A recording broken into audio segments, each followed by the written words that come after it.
Okay, magandang umaga po sa inyo mga kalapatids. Welcome again sa ating Pigeon Talk 101 together with the Lipad Pilipinas with Sir Jendy Asuncion, si Emmanuel Nicodin, and Jericho Dio Cruz. Yan, palakpakan nyo. Yay!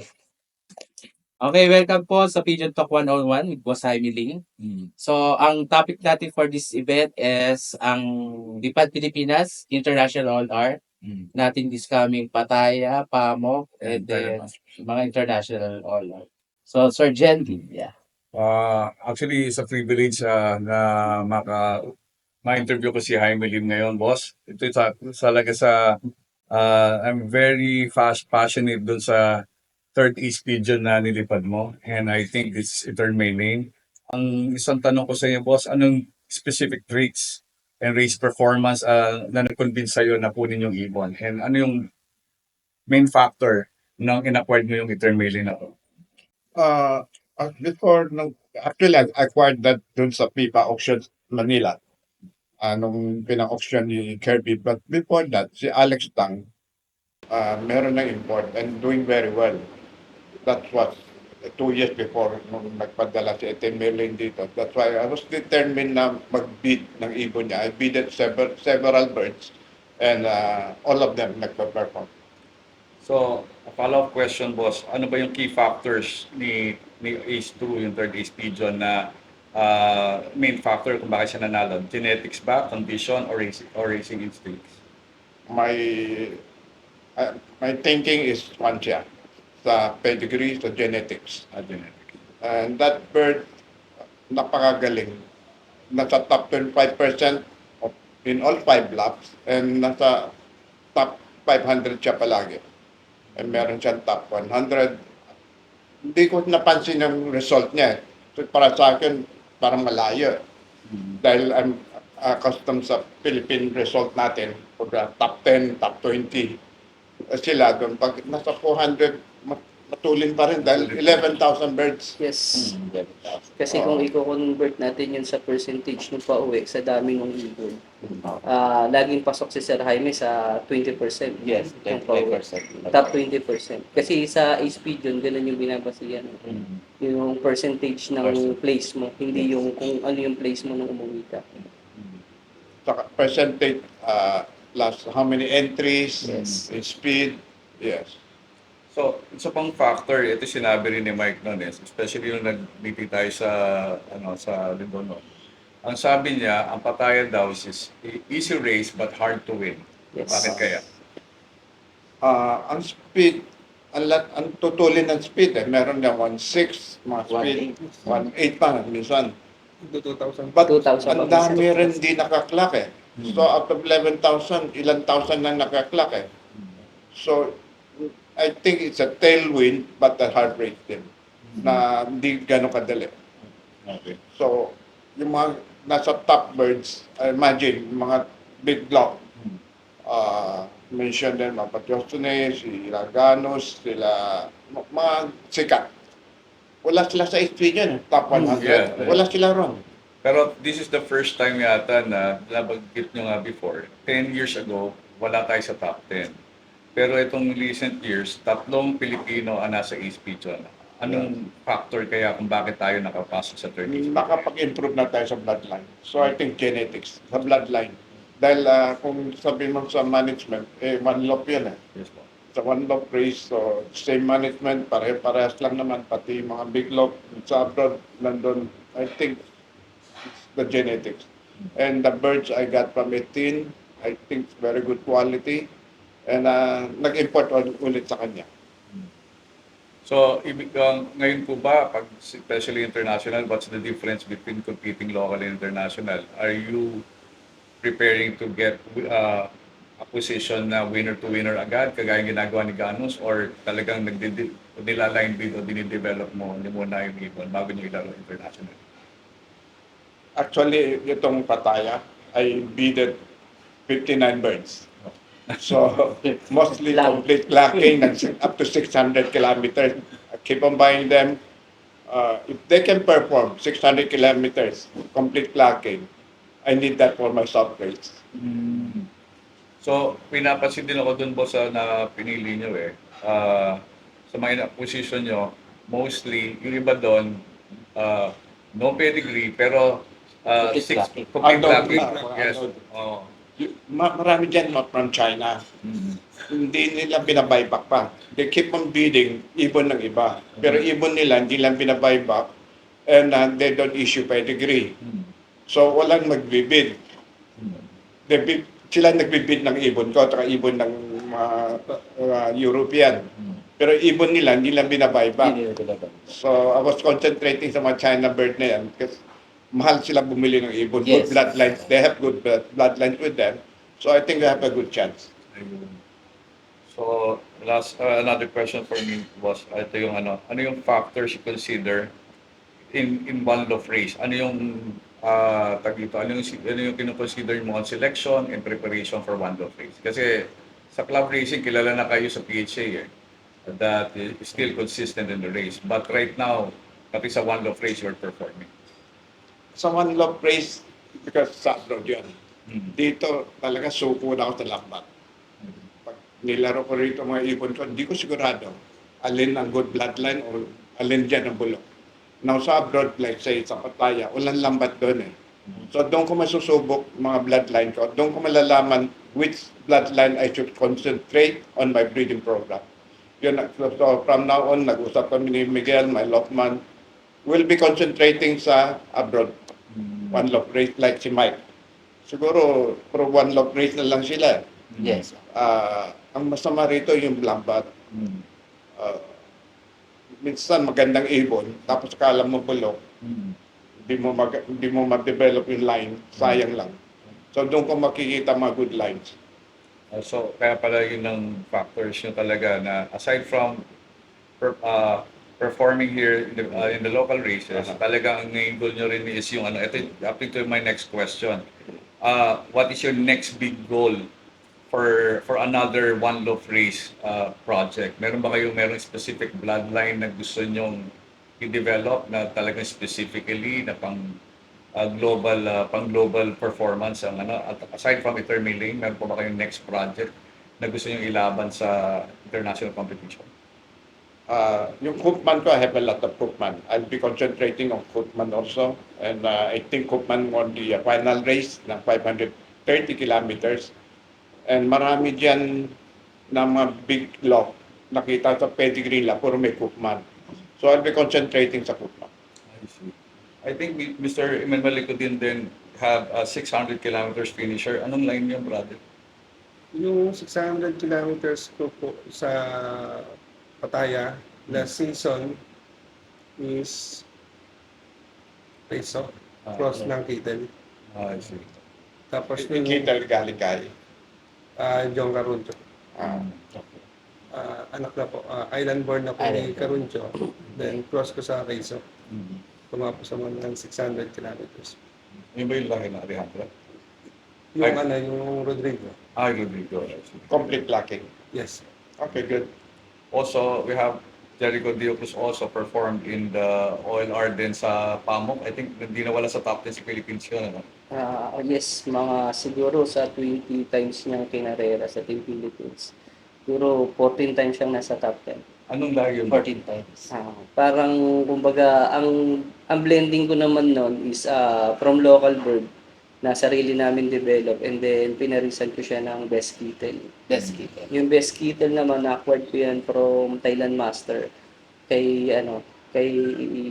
Christoph Spolny ng Poland.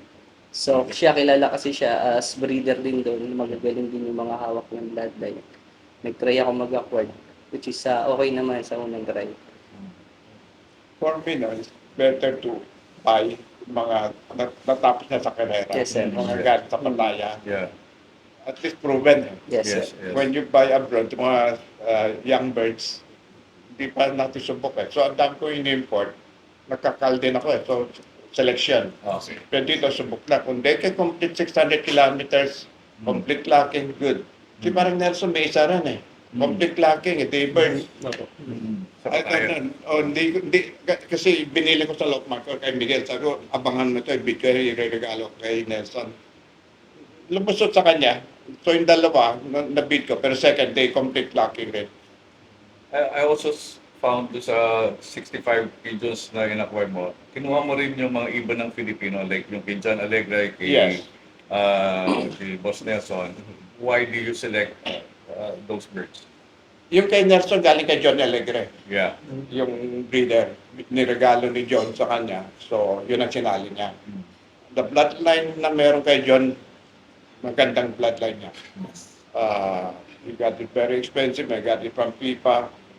Dahil sa bloodline. Yeah.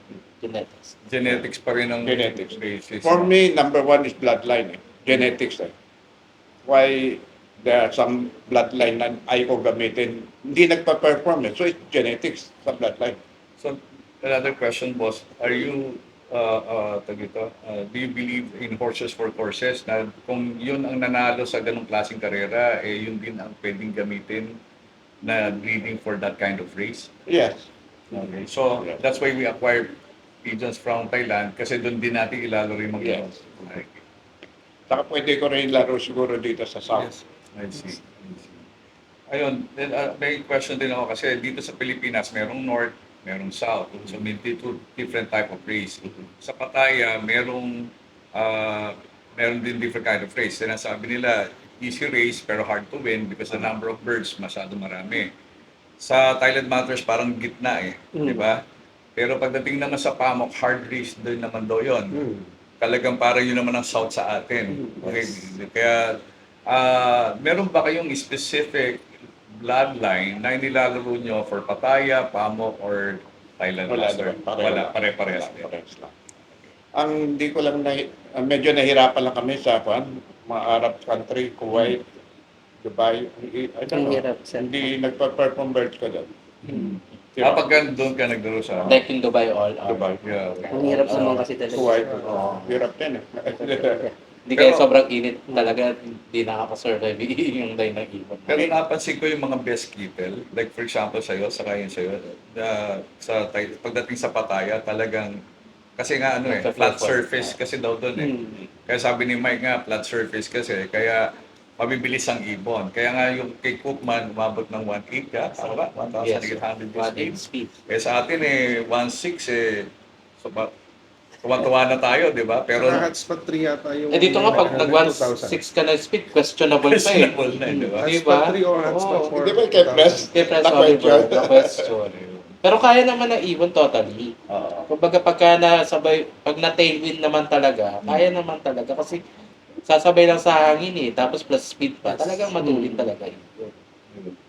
Meron ka bang boss na ano yung sa tingin mo? Kasi right now, kami, we're following your footstep. Kami mga sumasali nga sa Lipad Pilipinas na talagang isa ka sa aming nilulook after. Ano yung sa tingin mo ngayon ang future ng Lipad Pilipinas or ng Philippine team sa mga upcoming races sa international competition? That one I have to tell you, 20 years ago, 25 years ago, pumunta kami every year. Sumasali kami every year. Hindi lang ako, hindi lang pati ibang club na Pinoy. Umuwi kami, bokya. Okay. Wala. So cannot see any sa result na may Philippines. On the lately, makita mo si Mike doing well. Yeah. Marami na mga Pinoy na maganda. And that one, Kenji, Yeah, doing very well also. Kenji. I never met Kenji, pero nakita ang pangalan na sa abroad, gumagawa na rin. So, I think yung grupo ninyo with that attitude, one day, we can achieve, will be competitive with the abroad na. Yeah. Dahil tayo Pinoy, di ba, mahilig tayo sa sabong, mahilig Yeah, tayo yeah. sa manok mag-alaga. Mas ang puso natin sa pag-alaga ng mga hayop. May passion. May passion. So, ito, pasensya na kayo boss, marami akong tanong. Pero I think ngayon, pinopromote ng grupo and you yourself kasi we consider pigeon racing as a professional sports. Do you believe in that? Yes. Ayun. So, hindi siya talaga, yung kasi they consider pigeon racing as gambling. But for us, especially competing abroad, the passion that we're giving for our birds and you as our yung ina-idolize namin, we really consider our pigeon racing as a professional sport. It's not gambling. Because any sport na may awards, Yes. may monetary awards, it's not gambling. Okay. But when you pull, Yeah, that's gambling. yeah. Aside from that sport na may award, Yeah. Kung nag-food ka, sumugal ka, that's gambling. Yeah. Pero yung pandi, So, so, not gambling. Ay, ako lang yata sa PHA hindi nagpupul eh. Mhm. I don't Yeah. gamble. Ayun, Because so- sinumpa ko ng gambling. Ayun. So, a lot of learnings kay Boss Jaime. And I think, meron ka pa bang question, Boss? Ako naman, sir. Kasi marami, syempre, mga newbie na, syempre, nalilito pa rin, no? Kung kanino sila dapat mag-acquired ng ipon. You, as parang veterans na sa pag-i-import. Sir, ano yung mas prepare nyo? Yung mga ino-auction na galing sa one lot races na tumapos ng mga race or yung mga ino-auction na nakikita lang natin sa website na hindi naman lumipad? Yung mga nakatapos, dahil proven na eh. Mhm. That's why I got so many birds. Sa theory ko, proven eh. Bumili ka ng sa pipa o what, si young bird. You have to try pa. Ang dami ko nabili. Every year bumibili ako. Si Kirby being importing for me. I have to call. Mga importer ko, nakita ko, kinakal ko. Yes. Dahil if they cannot perform in 3 seasons, out ka na. Mhm. Kundi, pupulolok ko. Yes. Yeah, yeah. Importante talaga may elimination. So, ibig sabihin, kay Sir Jaime is more important sa kanya yung performance first correct. bago yung pedigree. Yeah, yeah. So, ganun. Okay, sir. Kasi makita mo daw, mga binibid nila mamahalin Mhm. ng mga, dahil may pangalan. Yeah. Like Ganos, like yung kay, ang dami.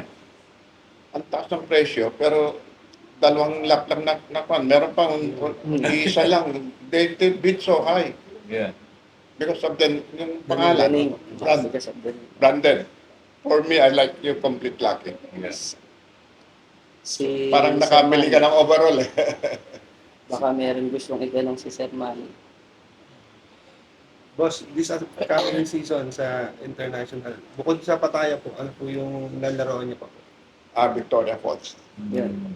And next year, kasi I don't know, busy ako. Yeah. Halos si Miguel nagde-decide. Sabi ko, bawasan mo na yung mga maliliit na lock dito na one lock race. Umali lang tayo sa Pamuk saka pa next year. So, okay, so talaga focus kayo sa international. International. And I think meron tayong in-acquire, nabanggit mo rin sa pag-acquire ng ibon. Ano yung in-acquire natin mo recently sa Pattaya?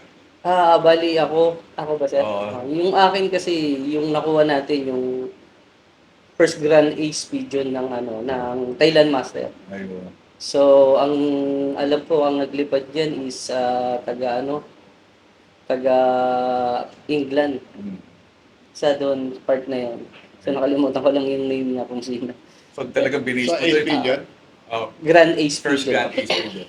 so it means first AP yun. Bali po ang Grand Ace Pigeon is computed siya ng Training. kasama po bali 7 laps. Kasi yung Ace Pigeon, yung lahat Up to lang po 6 ng laps. hotspot. Apo, doon lang po. So nakuha ko yung Grand Ace. Bali Magkano mo 7 siya laps. nakuha? Sikreto lang. Baka madali na nga. Baka madali ng BIR. Ikaw, ano yung nakuha mo na nakaraan?